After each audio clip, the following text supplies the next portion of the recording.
Magsasagawa ng inspeksyon ng mga opisyal ng Department of Agriculture sa Mega Q-Mart sa Quezon City para matiyak ang pagsunod ng mga retailers sa pinapatupad na price cap sa imported na bigas.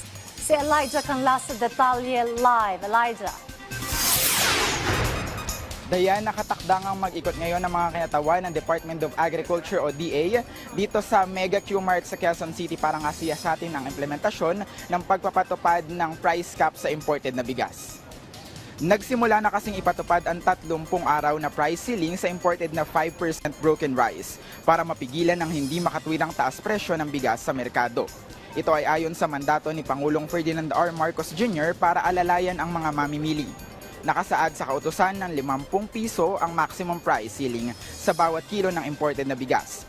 Nagsimulang ipatupad ito noong ika-14 ng Mayo at nakatakdang magtagal hanggang sa ika-12 ng Hunyo 2026. Ayon sa kagawaran ay magsasagawa rin sila ng susunod na pagtatasa pagkatapos ng naturang 30 araw na palugit para malaman kung dapat pa itong pahabain. Kaugnay nito ay nagpalabas din ang kagawaran ng Voluntary Suggested Retail Price o SRP na 53 piso na kada kilo para naman sa mga lokal na bigas. Ito ang nakikitang solusyon ng pamahalaan para maprotektahan ang mga mamimili laban sa profiteering at maibsan ang food inflation na nararanasan ng pamilyang Pilipino.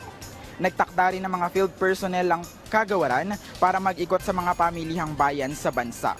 Sa ngayon ay ikatlo na ito sa mga special joint price monitoring ng Department of Agriculture kasunod nga ng mga nakaraang inspeksyon noong nakaraang linggo sa Pasig Market at Paco Public Market.